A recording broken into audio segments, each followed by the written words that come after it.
possibilité aussi de faire du commerce avec des gens qui n'est pas clair. Comment on peut le savoir?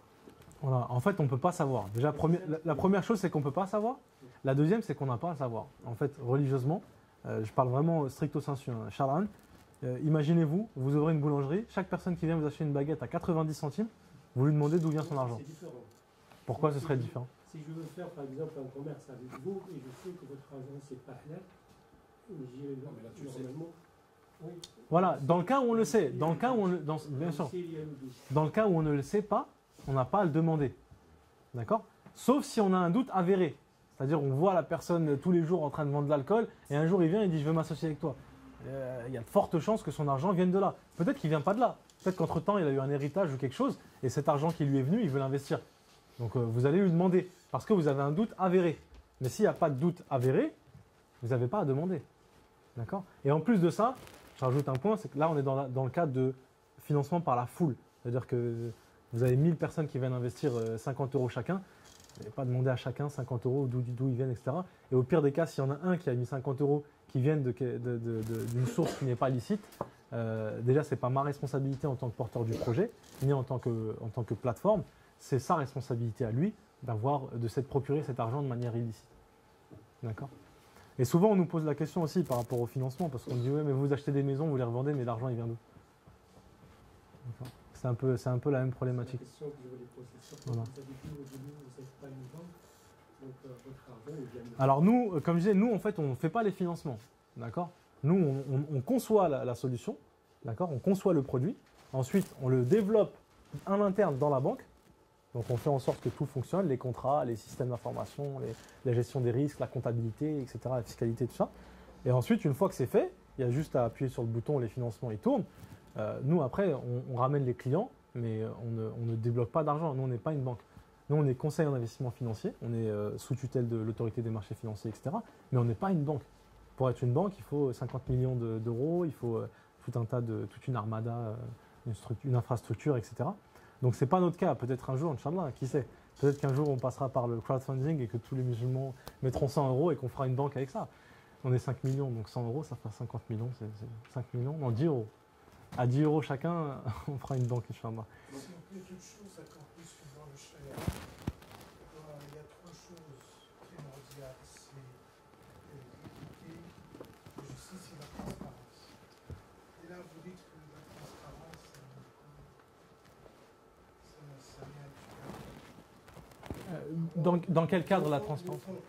Provenance des fonds. En fait, c'est pas suivant. Non, en fait, ce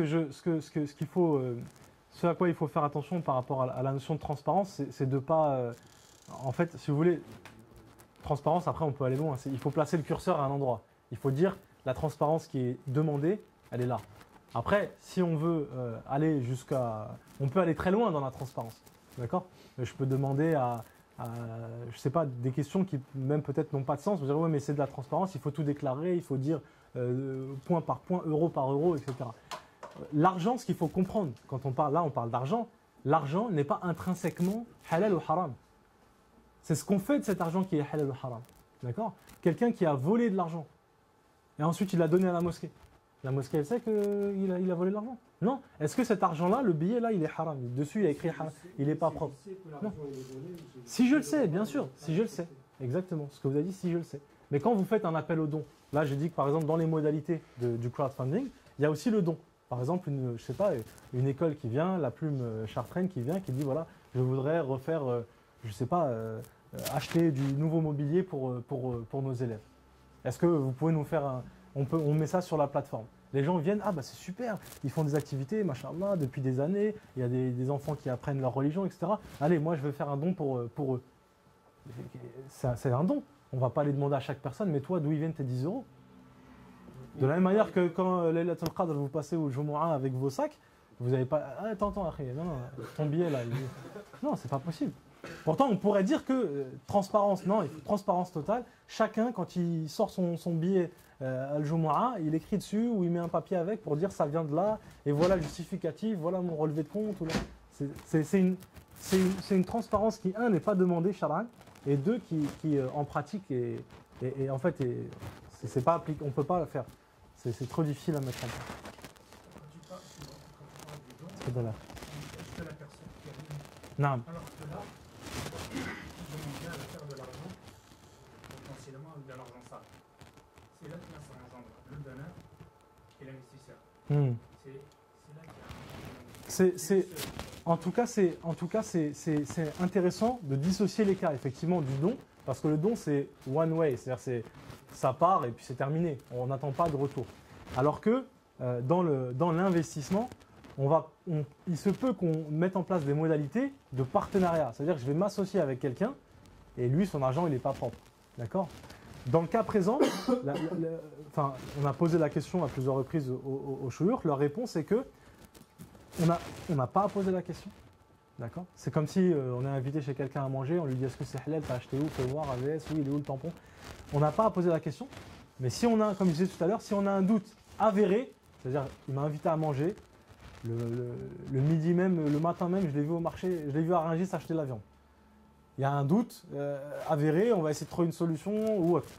Pareil avec l'argent. Si je l'ai vu encore une fois faire des activités illicites et gagner de l'argent avec ça, et qu'ensuite il vient me dire je veux m'associer avec toi dans une affaire, on a un doute avéré. Il se peut que l'argent soit propre, entre guillemets. Mais il se peut fortement aussi qu'il ne le soit pas parce que je l'ai vu de mes yeux. J'ai vu des choses qui me font douter. Mais si j'ai rien vu qui me fasse douter, je n'ai pas à lui poser la question. Wallahu a'lam. C'est la réponse que donnent les chouyours. Et puis nous, on se dit après, en pauvre petit microbe qu'on est, on se dit bon, au moins si on fait du crowdfunding, s'il y a 50 € sur 10 000 qui ont une source pas correcte, c'est mieux que si une personne vient avec 10 000, on n'a pas posé la question, derrière on se rend compte qu'ils vendaient de l'alcool ou je ne sais quoi. Wallahu a'lam. Je finis avec l'épargne, après ce sera terminé, je suis vraiment encore une fois désolé, mais bon en tout cas les questions-réponses, il y a déjà eu la plupart des questions, peut-être vous en avez d'autres, mais on a déjà mangé une partie du temps des questions-réponses. Pour l'épargne, j'ai déjà introduit le sujet, donc je vous ai parlé des produits d'épargne qui existent déjà non halal, ou en tout cas non estampillés halal, donc tout ce qui existe aujourd'hui en matière d'épargne est haram, d'accord ? Tout. Assurance vie, livret A, LDD, livret développement durable, investissement social et responsable, tout ça là, PEA, PEE, PEL, il n'y a rien qui est propre. D'accord ? Donc voilà, bon, c'est un message clair pour tout le monde. Souvent on nous pose la question sur les plans d'épargne d'entreprise, le plan d'épargne d'entreprise, l'épargne salariale. Sur l'épargne salariale, ce qu'on conseille de faire, en fait, c'est parce qu'il y a des différentes modalités. Parfois, vous pouvez refuser de rentrer dans le plan, tout simplement, et de prendre votre intéressement, par exemple, ou autre, etc. Et en fait, vous avez des incitations à laisser votre argent sur le plan épargne entreprise, avec de l'abondement. La société dit que voilà, si vous mettez X euros tous les mois ou tous les ans, bah, nous, on va vous rajouter la même somme de nous-mêmes, etc. Donc, il y a des incitations, mais dans la mesure du possible, il ne faut pas rentrer dans ce plan. D'accord ? Après, il y a parfois quelques cas spécifiques, notamment dans certaines professions, qu'on avait, je ne me souviens plus des cas, mais je crois qu'on avait eu 1 ou 2 cas comme ça, où en fait ils n'avaient pas le choix, et là, il y avait une partie de leur rémunération qui était bloquée, ils ne pouvaient rien faire, sauf des cas, voilà, mariage, etc., truc, ou bien qu'ils sortaient de la société. Donc du coup, ce qu'on leur disait à ce moment-là, c'est à la fin, vous demandez un décompte et vous vous débarrassez. Mais parce que vous êtes contraint. D'accord ? Sinon, si vous avez le choix, on ne prend pas le plan d'épargne salariale. Donc, ça, c'est pour ce qui est des produits existants. Ce qui pose problème dans les solutions de placement, principalement, c'est l'intérêt. D'accord ? Et ensuite, il y a parfois, on vous dit oui, mais non, mais là, ce n'est pas des intérêts, c'est des dividendes. D'accord ? Parce qu'on va investir votre argent en bourse. Donc, vous allez percevoir des dividendes. Ce n'est pas pareil. Alors, le problème qui se pose… Pardon ? C'est les parts sociales là, dans les banques, par exemple. Non, ça, c'est les parts sociales dans les banques mutualistes. Non, alors oui, ça, il faut… Je crois que vous êtes obligé, par contre, quand vous ouvrez un compte dans une banque mutualiste, je ne suis pas sûr, d'avoir 1 ou 2 parts sociales. Voilà, c'est 1 action ou 2 actions. Vous êtes obligé d'en prendre, je crois, quand vous ouvrez un compte pour devenir sociétaire. Mais là, je ne parle pas de ça. Là, je parle vraiment quand vous allez voir un conseiller pour un placement en action, en bourse, d'accord, il vous propose ça, dans le cadre d'une assurance vie, par exemple. En fait, le problème qui va se poser, c'est que l'investissement en bourse, il va falloir trier les sociétés dans lesquelles on investit. Parce que le principe d'un investissement en action, la prise de participation qui génère des dividendes, le principe, il est correct. Mais, encore une fois, dans quoi j'investis? D'accord? Une société qui fait je sais pas moi, qui fait de l'alcool, je ne peux pas prendre des actions de cette société. D'accord? Ensuite, une fois qu'on a filtré les sociétés qui ont une activité licite, on va ensuite s'attaquer à la structure, la santé financière de cette entreprise. Si elle a trop de dettes ou si elle a trop de placements qui génèrent des intérêts, alors on va considérer que l'investissement dans cette société, même si son activité principale est halal, reste interdit. Et au final, ce que vous avez compris, normalement, c'est que la bourse, c'est un marché dans lequel il y a plein d'actions, d'actions de société. Et en fait, il faut trier. Le problème, c'est que vous ne pouvez pas trier. Parce que vous n'avez pas les informations pour trier. D'accord? Et elles ne sont pas publiques. C'est des informations qui ne sont pas publiques. Elles se trouvent sur des fournisseurs d'informations financières, Bloomberg, des trucs comme ça, qui coûtent 15 000 euros, 20 000 euros par an pour avoir un abonnement. Donc en fait, vous n'avez pas accès à ces informations-là. Alors s'il y a des fans de bourse qui veulent absolument investir dans la bourse, regardez les sociétés, au moins leur activité. Une fois que vous avez identifié quelques sociétés dans lesquelles vous voulez absolument investir, vous nous envoyez par mail et nous on vous dira, mais au cas par cas, je sais pas, tous les jours, ah et celle-là, et celle-là. Nous on a accès, donc on peut vous dire, mais de manière modérée, Inch'Allah. Mais nous on le déconseille. Investir en action, je le déconseille parce que c'est un métier, ça ne s'improvise pas. Donc c'est un peu. Pour les potentiels, alors, des banques mutualistes. Le mieux c'est d'aller dans une banque qui n'est pas mutualiste. Parce qu'en fait, elle n'est pas mutualiste. Pour vous, ça fait ni chaud ni froid d'être dans une banque mutualiste. Que vous soyez à la BNP ou à la caisse d'épargne, ça change strictement rien. Vous avez les mêmes services, les mêmes coûts, tout est pareil. Donc après, c'est juste pour leur pub. Oui, c'est une banque de sociétaires. Nous, vous savez, on est ensemble. Je veux dire, ensemble de quoi? Non, c'est juste bien. Il y en a pas qu'on investit dedans. Je vous avoue que c'est la première fois que je suis face au cas. Donc moi, je dirais, Allah Alam, encore une fois, je ne suis pas moufti. Moi, je prendrais pas, j'irais dans une autre banque, c'est tout. Une banque qui n'est pas mutualiste. C'est pareil, parce qu'ils sont actionnaires dans une société. C'est pareil. Donc voilà pour ce qui est des solutions de placement qui existent. Ensuite, pour les solutions de placement halal, il commence à y avoir des initiatives sur le marché français, d'accord? Donc c'est bien de s'y intéresser, de regarder, surtout si on est vraiment dans une dynamique de placement. Donc vous avez vu que déjà, il y a des modalités telles que l'investissement dans des sociétés. Il faut passer par des gens qui connaissent. On n'est pas les seuls à le faire, il y en a d'autres qui le font. Vous avez bientôt, Inch'Allah, le crowdfunding, ça existe déjà. Donc vous pouvez aussi aller voir d'autres plateformes qui proposent ça. Mais comme elles ne sont pas islamiques sur les modalités de financement participatif, il n'y aura pas. En fait, elles n'appliqueront pas le filtre, par exemple, pour vérifier que la société elle est OK, etc. Donc ce sera un peu gênant. Mais bon, Inch'Allah, bientôt, on espère que notre plateforme sera disponible. Donc c'est une des possibilités. Ensuite, il y a les produits d'épargne un peu plus réglementaires, comme l'assurance vie. Il y a une société qui a développé un contrat d'assurance vie halal en France depuis 1 ou 2 ans. Alors, de manière générale, d'accord, pour ne pas tomber dans on va vendre un produit ou un autre parce qu'on est un tel et un tel. Et déjà, de manière générale, on n'aime pas trop parler au nom de 570, mais plutôt comme tout simplement frère qui explique un peu ce qu'est la finance islamique. Ce qu'il ne faut pas oublier, moi c'est ce que je dis toujours. Quand souvent on vient me dire oui, le produit de telle société, il est bien ou pas? Non, vas-y, dis-moi, parce que toi, tu connais. Dis-moi, la seule chose qu'il faut se dire, halal c'est bien, mais un produit financier, c'est un produit financier. D'accord? Ça s'analyse comme tout produit financier. Le halal, c'est juste un tampon qui nous donne l'autorisation de nous intéresser à ce produit. Mais une fois parce que si c'est pas halal, je ne m'intéresse même pas. Ouais, mais attends, il fait quand même 5% de rendement. Mais il n'est pas halal, j'ai même pas à regarder. D'accord? Donc le tampon, il nous autorise à regarder. Mais après, il faut regarder. Il faut analyser ce qu'on vous propose. On propose un produit financier. Ça s'analyse comment un produit financier? Les potentiels de gains, les risques potentiels, dans quoi j'investis, est-ce que je peux perdre mon argent, est-ce que je peux perdre mon capital, d'accord? Et ensuite, donc, les gains potentiels, les risques potentiels, parce que c'est associé, et les frais, d'accord? Les coûts, les frais de gestion. Parce que ça, souvent, on ne vous en parle pas. On vous dit voilà, vous pouvez gagner 5%, mais on ne vous dit pas que derrière, vous avez 3% de frais. Donc au final, c'est plus 5%, c'est 2%. D'accord?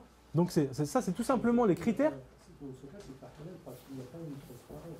Non, c'est transparent, mais c'est écrit, c'est juste que dans l'argumentaire commercial, on va le crier moins fort. C'est tout. C'est écrit sur le papier, mais nous, on va vous dire 8% de rendement. Le 8%, il fait la moitié de la page, et après, le 3% de frais, il fait un petit carreau en bas. C'est tout. Ça, c'est commercial. C'est purement commercial. Mais c'est dit, ils ont l'obligation de le dire d'un point de vue réglementaire. Quelqu'un qui n'affiche pas une banque, elle se prend des amendes enfin, jamais une banque ne s'amusera à faire ça. Et par contre, commercialement, quand ils vous ont en face d'eux, là, ils sont pas enregistrés. Donc, ils vous disent, voilà, regardez, c'est intéressant. Les frais, ah oui, les frais. Oui, c'est vrai, j'allais en parler. Ça tombe bien que vous posez la question. Vous n'allez pas en parler. Mais voilà. Donc, juste gardez en tête qu'il y a ces 3 éléments-là qu'il faut analyser quand on s'intéresse à un produit de placement, quel qu'il soit. Voilà. Donc, que ce soit nous ou d'autres, il faut regarder toujours ça. C'est pas, le frère, il est venu chez nous, il est sympa, franchement, machallah, on va investir dans son produit. On analyse le produit comme tout produit financier s'analyse. Wallah alam. J'allais vous poser la question, justement, parce qu'on parle d'un produit qui apparemment, comme le produit en assurance vie, le produit Salam Épargne. J'en ai entendu dire que c'était une présentation Du produit de placement. Ouais. Enfin, il me paraissait, peut-être que je voulais connaître votre avis par rapport à Je vais répéter ce que j'ai dit. Ce que j'ai dit, c'est qu'il faut analyser, il faut oublier le halal. D'accord? Il ne faut pas être biaisé dans votre analyse par le côté halal. C'est comme quand vous avez quelqu'un qui vient, parce que c'est un frère, parce que c'est un ami ou autre, il vous demande un truc, et quel qu'il soit, et vous êtes biaisé par le fait que c'est un ami. Ça, il faut l'oublier. Il m'a demandé un truc, il y a ça. C'est quoi les termes? C'est pas parce que c'est mon frère ou pas mon frère que je vais être plus ou moins conciliant ou autre. parce qu'en fait, la difficulté revient à ce que vous avez dit tout à l'heure par rapport aux actions. Ouais. Effectivement, on ne peut pas se permettre tout le monde de regarder le marché, de savoir quelle action on peut acheter, etc. Ouais. Donc on fait confiance, entre guillemets, en tant que musulmans, à ceux qui nous proposent ces placements, parce qu'à l'intérieur de ce placement, les gens vont passer sur des fonds Oui. qui vont être étudiés Oui. islamiquement Ouais. pour que ce soit halal. Donc, il y a une relation de confiance dans tout ça. Oui. Et automatiquement, à partir du moment où il y a des savants, parce que je crois que c'est plus avec la CERFI, mais je crois que c'est le CIFI. Ouais. C'est un autre comité. Ouais. C'est un comité. À partir de là, donc, il y a des gens qui ont des théories qui doivent valider avec des chiffres. Alors, vous avez dit un mot important, compétent, mais vous n'avez pas précisé. Compétent en quoi? Compétent pour dire que c'est halal? Pas de problème, c'est halal. Mais est-ce que c'est un bon placement? Ah oui, après Ah bah oui, c'est halal, mais j'ai perdu 20%. Mais c'est halal quand même. C'est quoi votre objectif? C'est quand même de placer de l'argent, d'épargner, donc de gagner de l'argent. C'est tout ce que je vous dis. Je ne dis pas que le produit est bon, pas bon. Je dis juste, regardez ça, renseignez-vous sur ça. Et dès qu'on vous dit, moi c'est vraiment le conseil que je donne, et je ne l'applique à moi-même. C'est-à-dire que vous venez me voir pour un placement, je vous le dis, on commence l'entretien, je vous le dis. Oubliez ma tête, oubliez ma barbe, oubliez mon nom, oubliez que c'est halal. C'est halal, vous êtes convaincu sur ça? Oui, c'est bon. Maintenant, vous l'évacuez. Et maintenant, on regarde le produit. Il est investi dans quoi? Il peut rapporter combien? Il peut perdre combien? Quels sont les frais, etc. C'est tout. Là, vous posez ces questions-là. Là, vous avez déjà une partie de la réponse. Il est investi dans quoi, le produit? ça l'avait pas. Hmm. Dans le détail, alors, Pas le détail, la classe d'actifs, c'est-à-dire quelle typologie de placement. dans quoi ils investissent exactement? Ouais. Apparemment, une bonne partie dans le marché de la santé. Alors, je ne parle pas des secteurs. En fait, ce que vous voulez, dans les placements, vous avez différentes, ce qu'on appelle des classes d'actifs. Par exemple, je vais investir dans l'immobilier. L'immobilier est une classe d'actifs. C'est un type de placement. Vous avez la bourse, les actions. D'accord? Les actions, c'est un type de placement. Vous avez ensuite les obligations. D'accord? Obligations en finance islamique, c'est l'équivalent de ce que j'ai dit tout à l'heure, les soukouk. Ça, c'est une classe d'actifs. Et chaque classe d'actifs, elle a un classe. En fait, on peut toutes les classer par rapport au rendement qu'elles peuvent générer et aux risques associés.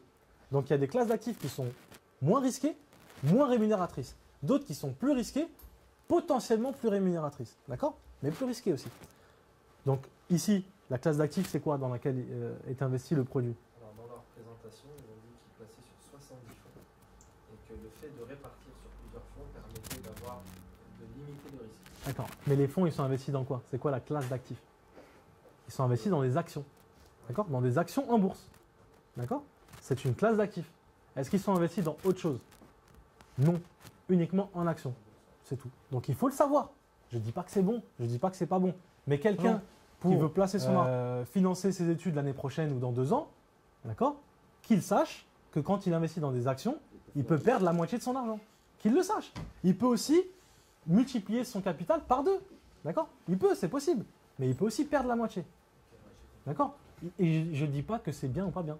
Je dis juste que quand on a, et ça c'est une obligation réglementaire, tout conseiller financier, quand il vous a en face de lui, il doit vous poser un certain nombre de questions pour comprendre dans quelle case il va vous mettre. Est-ce qu'il va vous mettre dans l'investisseur qui veut, lui, plutôt du long terme, moins risqué, en fonction de son objectif de placement? Est-ce qu'il veut placer pour un projet immobilier? Est-ce qu'il veut placer juste c'est de l'argent qui dort, il n'a rien à faire avec, il s'en fiche, etc. D'accord? Tout ça va définir votre profil. Est-ce que vous voulez plutôt, ce qui vous correspond, c'est plutôt un placement sécurisé ou un placement équilibré, un peu moitié-moitié, ou un placement risqué, dynamique. Et ils appellent ça dynamique pour retourner. C'est un placement risqué, très risqué, potentiellement rémunérateur. Mais voilà, la bourse, vous avez bien vu. Un jour, c'est moins 30%, le lendemain, c'est plus 30%. Si vous tombez au moment où c'est moins 30%, c'est pour vous. D'accord? Donc, c'est ça il faut garder en tête et ne pas se laisser. Alors après, moi, je vous le dis, hein, personnellement, je trouve pas correct, et je l'ai déjà dit à des personnes qui font la promotion de ce produit, parce que le risque qu'on a dans la finance islamique, c'est justement de mélanger le côté halal avec le côté financier. Où on va dire, est-ce que c'est risqué? Non, c'est halal. C'est quoi le rapport? Parce que c'est halal, c'est risqué ou c'est pas risqué? Le halal n'a aucun impact sur le risqué ou pas risqué. C'est comme si je vous dis, est-ce que votre steak, il est bon ou pas? Et il est halal. Il est halal, mais peut-être qu'il n'est pas bon. Peut-être que le steak pas halal, il est 10 fois meilleur. C'est souvent le cas d'ailleurs. J'ai remarqué ça, c'est une règle d'or. C'est une règle d'or. Dès qu'il y a un produit super bon que vous avez mangé dans votre vie, un jour vous allez découvrir qu'il y a un truc pas halal dedans. Hein? Les fraises tagada, tout ça. Un jour ou l'autre, vous allez découvrir un truc. Soit il y a un peu d'alcool, ou là un peu de gélatine, ou là quelque chose. Subhanallah, on n'arrive pas à faire des trucs bons.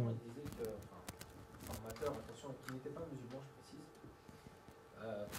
il expliquait que si le placement d'épargne n'était pas risqué, bon, peut-être qu'il précisait, il parlait peut-être particulièrement, n'était pas risqué, il ne pouvait pas être halal. Non. Vous voyez? Ouais, c'est en partie vrai, c'est pas complètement. On peut faire du placement halal sécurisé. On ne peut pas faire du placement garanti. D'accord? On ne peut pas garantir le capital dans un placement halal. Mais on peut faire des choses plus sécurisées. Investir dans un bien immobilier, d'accord? Ou dans l'immobilier de manière générale, c'est moins risqué qu'investir dans les actions. C'est connu. C'est moins rémunérateur et c'est moins risqué. Donc on peut faire des choses moins risquées. Mais on ne peut pas faire de placement garanti. Ça, c'est impossible. Ça, c'est clair, c'est impossible. Parce que la garantie, c'est de l'intérêt. Donc voilà, il faut garder ça en tête et diversifier dans des choses risquées, ça donne quelque chose de risqué. D'accord? C'est une règle d'or aussi, il ne faut pas se laisser. Voilà, voilà. Garbage in, garbage out. Quand on est. Voilà, bon. C'est voilà, des déchets dans un truc qui mouline et à la fin, ce qui sort, c'est des déchets moulinés. C'est juste qu'ils ont une forme différente, mais ça reste des déchets. Donc il faut faire attention à ça. La diversification, ça réduit de quelques cacahuètes. Mais du coup, commercialement, une fois encore, on va en faire tout un flanc. Ah oui, la diversification, comme si on allait passer d'un placement super risqué à un placement super sécurisé avec de la diversification. Ça n'existe pas. Sinon, moi, je veux bien qu'on montre les modèles qui permettent de faire ça. Et s'il y en avait, je peux vous dire qu'on n'aurait pas attendu des produits halal pour le faire. D'accord? Wallahu a'lam. Donc, je finis rapidement sur l'expérience pratique. Donc l'expérience pratique, je parle de la nôtre très rapidement. Donc on a, pour vous ayez un peu une idée de ce qui s'est développé en finance islamique en France, en sachant qu'il n'y a pas beaucoup d'acteurs, d'accord. Donc on fait partie des quelques rares acteurs qui opèrent dans ce marché. Donc on a fait le premier financement crédit immobilier halal en 2010. Ensuite en matière d'épargne, on a fait le premier placement halal en 2011. D'accord? C'est du placement sur mesure, encore une fois, pour des personnes assez fortunées, etc. Mais ça demandait tout de même une mécanique spécifique. Ensuite, premier soukouk en 2012, j'en ai parlé tout à l'heure, Alpha Rouge. Premier financement sous forme de Ijara en 2013. Il n'est pas encore finalisé. C'est sur un financement qu'on fait sur l'île de la Réunion, sous forme de crédit bail immobilier avec une grande banque française. Et puis en 2014, donc on travaille, je vous l'ai dit tout à l'heure, sur le crowdfunding, EasyUp, et puis également sur le takaful, donc sur l'assurance islamique, notamment sur quelques sujets très spécifiques comme l'assurance obsèque, l'assurance décès, et puis l'assurance emprunteur. L'assurance emprunteur, c'est l'assurance qu'on a normalement quand on fait un crédit immobilier. D'accord ? Comme cette assurance, elle n'est pas halal et qu'elle n'est pas obligatoire au regard de la loi, du coup, nous, on ne la propose pas dans nos financements. Mais c'est l'un des points qui fait qu'aujourd'hui, notre financement, il est limité à une durée de financement de 10 ans. Et on espère l'étendre, Inch'Allah, à 15 ans pour que plus de personnes puissent y accéder. Mais on ne peut pas faire plus que 15 ans parce qu'après, le fait de ne pas avoir d'assurance, c'est un petit peu gênant. C'est gênant pour nous moralement parce que l'assurance, pour ceux qui connaissent l'assurance emprunteur, c'est l'assurance décès et invalidité. C'est-à-dire quand il y a quelqu'un qui emprunte pour l'achat d'un bien immobilier, si en cours de financement il décède, l'assurance paye solde tout le crédit. Donc par exemple il est marié, il a des enfants, etc. Papa décède, l'assurance va à la banque et paye tout et c'est terminé. Et les ayants droit gardent la maison, etc. Nous on n'a pas cette assurance-là. Du coup, sur 10 ans, 15 ans, ça va encore, parce qu'on a affaire à des personnes qui arrivent avec des apports assez intéressants, etc. Et puis, les modalités que je vous ai expliquées tout à l'heure, en cas d'incapacité de paiement, elles permettent aux familles de s'en sortir relativement bien. Mais sur 20 ans, 25 ans, on peut se retrouver avec des familles lambda, comme moi, papa, plusieurs enfants, que monsieur qui travaille, des revenus modestes, etc. Et le jour où papa il décède et qu'il n'y a pas d'assurance, il y a 300 000 € à rembourser, on va se retrouver à mettre une famille à la rue. Ce qui n'était pas dans nos intentions quand on s'est lancé dans la finance islamique. Donc on travaille sur ce point, l'assurance emprunteur.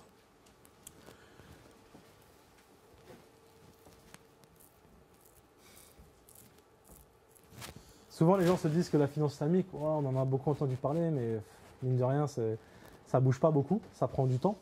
C'est vrai, pour plusieurs raisons. Mais en tout cas, enlevez de votre tête le fait que, oui, il y a des choses qui ne vont pas au niveau de la loi, etc. Ça, c'est pas vrai. D'accord ? L'État a fait le nécessaire pour qu'on ait de quoi travailler en finance islamique. D'accord ? Parce que souvent, les gens pensent que c'est les lois, oui, c'est encore bloqué, ils n'ont pas fait ce qu'il fallait. Tout est fait. Il y a quelques petites choses, j'en ai parlé tout à l'heure, Mouchar Lakas, mais ça, c'est pas grave. Aujourd'hui, on a ce qu'il faut pour travailler. Donc, c'est pas ça le vrai problème. Le vrai problème, c'est ce dont j'ai parlé aussi tout à l'heure, c'est que les banques, elles ne croient pas à ce marché. Elles n'y croient pas, pourquoi ? Parce que nous, on ne dit rien. D'accord ? Donc vous avez peut-être eu ce cas. Moi, je me souviens un jour où le banquier historique de la famille, il harcèle mes parents, voilà, mais pourquoi voilà, vous avez un peu d'épargne de côté, un petit crédit, ça ne vous dit pas, vous êtes locataire, je ne comprends pas, pourquoi vous restez locataire, vous avez les moyens, non, ça ne nous intéresse pas. Non, merci. Plus tard, rappelez-nous plus tard, juste pour hein? Un jour, c'est moi qui ai répondu. Oui, voilà, mais justement, Amine, parce que bon, c'était mon banquier depuis que je suis né, donc mes parents, je ne comprends pas, pourquoi mes parents, ils sont musulmans.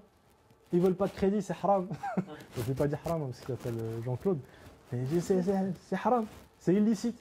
Le musulman se refuse au crédit. Point la ligne. Quoi ? Mais ça fait 30 ans que je les connais. Ils n'en ont jamais parlé. Voilà. Le problème, c'est celui-là. Donc, clairement, ce que tu dis, c'est qu'il faudrait que chacun d'entre nous, on interpelle notre banquier à la banque. C'est ça. Donc, comment faire pour agir, faire en sorte que ça bouge ? Maintenant que vous avez compris un peu les tenants aboutissants, le marché, ce qui existe, ce qui n'existe pas, les modalités un peu techniques, on a quand même vu pas mal de choses ensemble, alhamdoulilah, ce soir. Maintenant, comment passer à l'action ? Donc, nous, on a proposé une mobilisation. On n'a pas encore communiqué de manière très agressive, mais Inch'Allah, on va essayer de le faire pour 2014.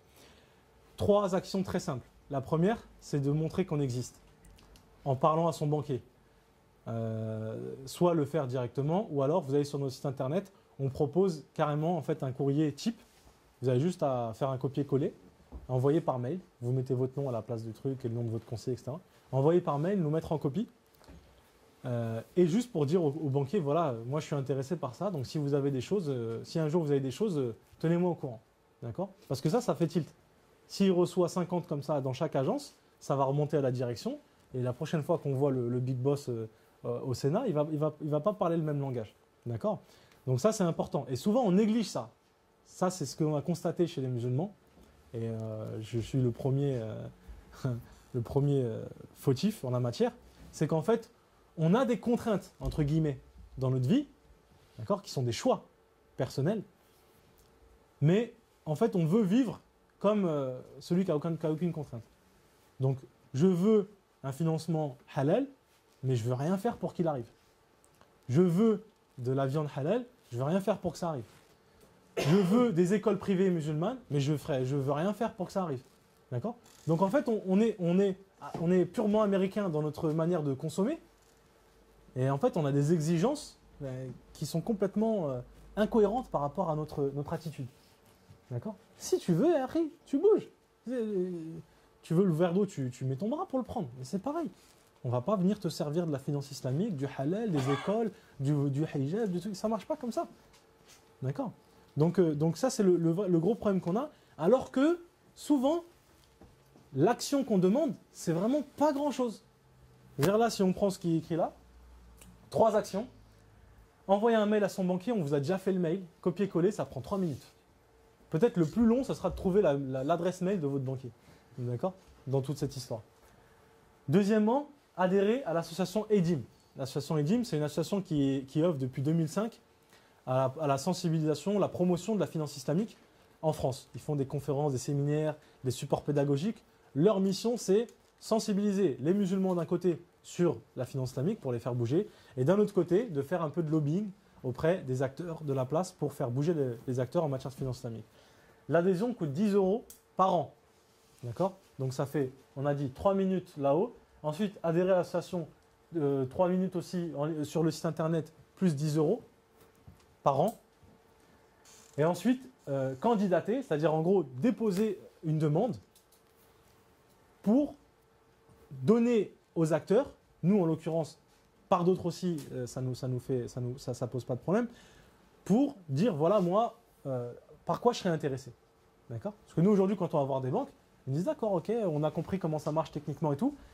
Vous avez déjà des demandes un peu, vous avez combien de dossiers, combien de demandes, etc. Et ils sont très attentifs à ça. Donc nous, typiquement, il y a 2 ans, 2-3 ans quand on s'est lancé, aujourd'hui, quand on s'assoit avec des banques, c'est plus le même discours. D'accord ? On ne nous accueille plus de la même manière. Pourquoi ? Parce qu'aujourd'hui, on a plus de 20 000 demandes qui sont dans notre base de données, de personnes qui sont venues nous voir ou qui ont déposé leur dossier en ligne, etc. Et donc, voilà, une banque, quand vous lui dites que vous avez 20 000 personnes là, qui sont prêtes à signer, elle ne vous parle pas de la même manière. D'accord ? Donc 20 000, c'est peut-être pas encore suffisant, mais on sait qu'on est sur la bonne voie. Mais du coup, ce qu'on voit souvent, c'est que les gens nous appellent, ou bien ils viennent jusqu'à chez nous, ils prennent du temps pour venir jusqu'à chez nous, et quand on leur dit, ah oui, vous, ce qui collerait pour vous, c'est un financement sur 20 ans. Ah, mais là, on n'a que 10 ans. Ah, bah donc du coup, pour moi, c'est pas possible alors aujourd'hui. Non, mais on y travaille. Donc il faut déposer votre demande. Ah non, c'est bon, je reviendrai, je vous rappellerai. Mais après, t'es venu jusqu'ici, ça t'a pris 2 heures. Faire une demande en ligne, ça prend 3 minutes. Voilà. Mais je ne suis pas concerné, je ne vais pas pouvoir consommer tout de suite. Ah, ça y est, je me désintéresse, je reviendrai plus tard. Quand je lirai sur Elkans ou je ne sais où, je lirai que ça y est, le financement sur 20 ans est arrivé, là, je vais y aller. D'accord ? Et ça, c'est dommage, cette façon de réagir qui est malheureusement diffuse dans la communauté. On termine par juste un support que vous trouvez sur le site internet. En fait, on a fait une BD pour rendre un petit peu plus digeste toutes ces thématiques liées à la finance islamique, qui est disponible sur notre site internet gratuitement. Donc on vous invite à lire, parce que ça a été fait justement pour parler à des gens qui ne sont pas du tout du métier. Donc très vulgarisé. et de manière aussi un peu ludique. Donc c'est le dessinateur de Muslim Show, pour ceux qui connaissent, donc, avec qui on a fait cette BD. Donc on vous invite à la lire. Et au final, on revient encore une fois au plus important dans tout ça, c'est l'éthique. Donc préserver l'éthique dans l'ensemble des opérations et puis s'attacher à ce que cette éthique transparaisse dans toute notre vie. Là, aujourd'hui, on a parlé de finance islamique, mais on ne peut pas s'attacher à une éthique dans un domaine de notre vie et pas dans les autres. Wallahu ta'ala a'la wa ahkam. Subhanak Allahumma bihamdik, nashhadu an la ilaha illa ant, nastaghfiruka wa natubu ilayk. Barakallahu fikum. Jazakumullahu khair pour votre attention. Je m'excuse encore profondément pour la longueur de mon intervention. J'espère que ça vous que vous avez pu apprendre quelques petites choses, que ça vous a intéressé. J'espère, bi'idhnillah, que ce sera des messages utiles, qui vous seront utiles pour vous, pour vos familles, ainsi que autour de vous. Donc on vous invite à faire passer le message, ce que vous avez pu apprendre, ce que vous avez pu découvrir, à inviter les gens aussi autour de vous à se renseigner sur cette problématique. Parce que je rappelle que le péché de l'intérêt est celui qui est mentionné dans le Coran dans les termes les plus graves. Donc souvent on oublie ça. On est autour d'une table, à un dîner. Ah, tu sais quoi, j'ai fait un crédit là, 3,2. Ah, machallah, franchement, on en parle comme si c'était quelque chose de adi. D'accord, on n'oserait jamais parler ah, j'ai bu une bière avant de venir, ou là de zina, ou là de on n'oserait même pas, on se cache. Mais par contre, quand on parle de riba, c'est comme si c'est quelque chose de normal, de naturel, alors que c'est, subhanallah, le péché qui est mentionné dans les termes les plus graves. Je vous invite à retrouver les versets dans Surat al-Baqarah, vers la fin, je crois que c'est 272, 15, enfin, par là. فَأَذَنُوا بِحَرْبٍ مِّنَ اللَّهِ وَرَسُولِهِ, c'est le plus important. Donc il n'y a pas d'autre péché pour lesquels Allah, pour ceux qui ne savent pas, regardez Surat al-Baqarah, Allah déclare la guerre. Il dit que ceux qui continuent dans le riba soient informés d'une déclaration de guerre de la part d'Allah et de son messager. D'accord ? Donc celui qui veut partir en guerre contre Allah et son messager, voilà. Enfin, je veux dire, subhanallah, c'est moi-même à titre personnel, quand j'ai voulu m'orienter vers la finance islamique, et quand j'ai découvert ces versets-là, bon, j'étais jeune, c'est un choc. Je veux dire, franchement, pour ceux qui ne le savaient pas, quand vous allez lire, je pense que vous allez être choqués. On se dit, subhanallah, nous on croit qu'il y a des péchés graves, mentir, kava, truc, la sorcellerie, bon, ce sont des péchés graves, des péchés kaba'ir. Mais celui-là, c'est... Wallahu ta'ala a'la wa ahkam. Je ne sais pas si vous avez encore la force de poser des questions.